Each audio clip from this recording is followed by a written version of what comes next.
Hello and welcome to another section of writing for academics and professional success.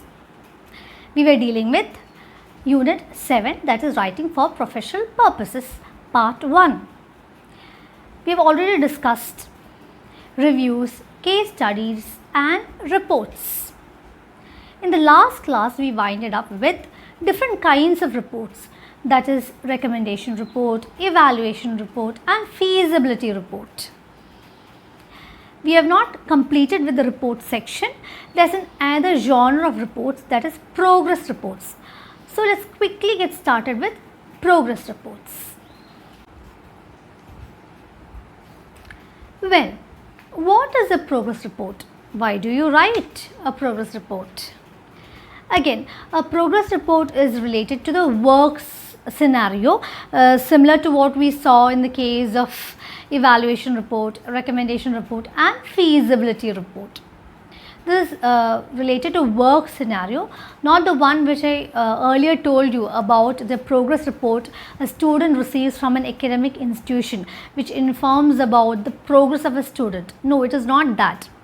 We are talking about a progress report in a work scenario, and we have to answer both questions which I asked you, that is, what is a progress report and why do you write a progress report?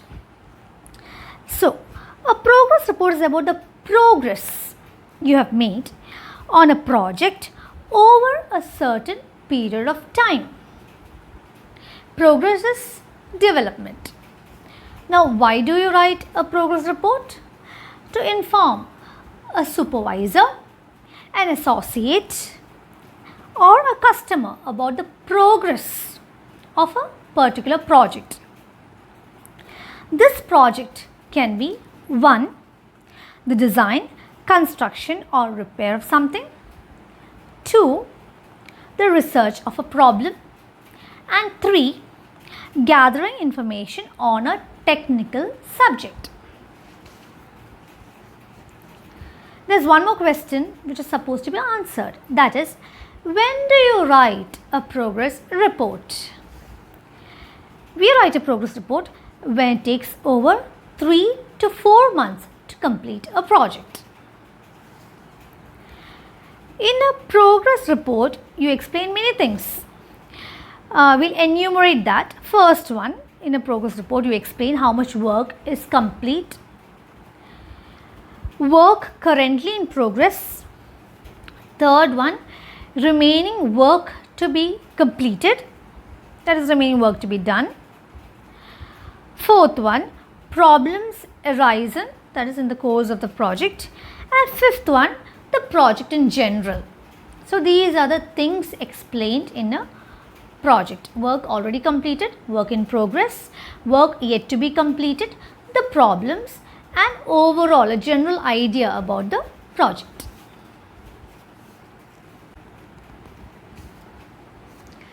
Next, we have to know the functions of a progress report. The first function is, it reassures the recipient about the progress of the project and also about the expected time by which the project is supposed to be completed. That is, one is about the progress and second one about the completion by the expected date.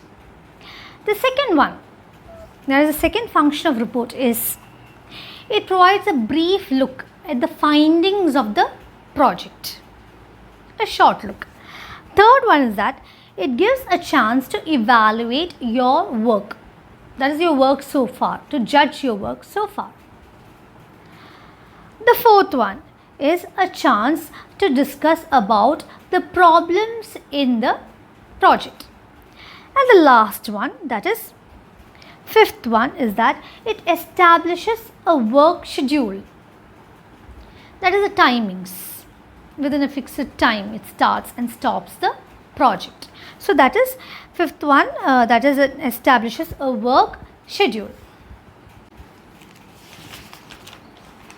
If it is a year-long project, usually there will be 3 progress reports, one after 3 months, one after 6 months and one after 9 months. There are 3 different kinds of progress reports depending on certain criteria. So what is the criteria? Depending on the length and importance of the project and depending on the recipient of the project, there are 3 types of progress reports. They are, first one memo, second one letter, and the third one is formal report. Let's see them one by one.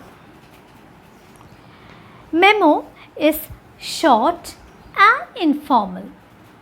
It is written to somebody inside your organization, within your organization. Letter is again short and informal. It is written to somebody outside your organization. Now, formal report, as it sounds formal, is long and formal. It is sent to someone outside your organization. So, informal has a friendly tone. Both memo and letter are informal, friendly tone. Formal report is formal. It has a professional tone. You are detached to a person. So, that is memo, letter and formal report. 3 different kinds of progress reports. Organizational patterns of a progress report. The organizational patterns for progress reports are: first one, the recipient of a progress report wants to see the first element or first point, what you have accomplished so far in the project. Second one, what you are working on now at present. Third one, what you plan to work on next, your next step. And the fourth one, how the project is going on in general. The recipient of a progress report, the one who receives the progress report of a particular project. Now, the organizational patterns for progress reports seems similar to the one we saw earlier, that is, in a project report you explain many things, isn't it? The explanation for a project report. All these points are similar. The progress report explains certain facts and the organizational patterns for progress reports. Both of these has the same points. So, we saw the organizational patterns for progress reports. Now, to report all these information, there are 2 organizational strategies. We have to see what these organizational strategies are. The first one, time period, and the second one, the project topic or the report topic.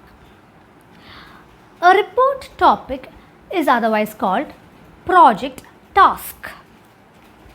So, there are 2 organizational strategies. One is the time period, second one is the report topics, otherwise called project task.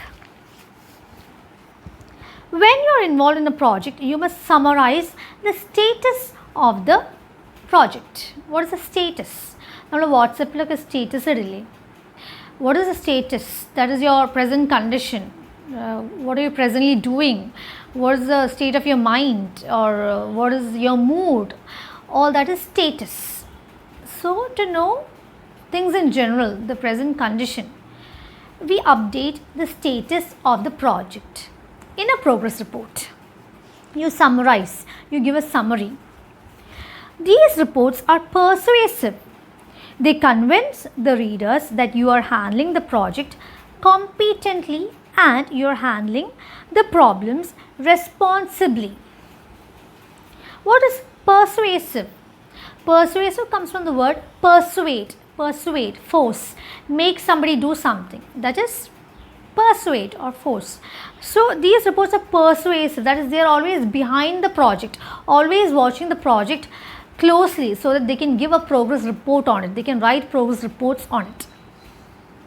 They convince the readers. Convince എന്ന് പറഞ്ഞാൽ എന്താ, വിശ്വസിപ്പിക്കുക. And you handle the project competently. You're doing it competently, very well. You're doing it very well and addressing the problems responsibly. You're responsible when it comes to problems. The customer has every right to know the problems arising in a project, isn't it? So a customer should be informed about the problems arising in a project. The introduction of a progress report. The introduction of a progress report reviews the details of your project's purpose, scope and activities.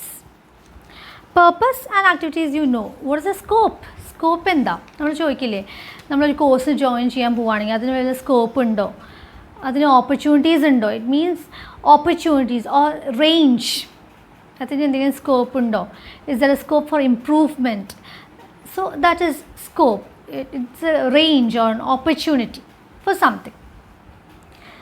So an introduction reviews the details of your project's purpose, scope and activities. An introduction of a progress report contains 6 points, 6 elements.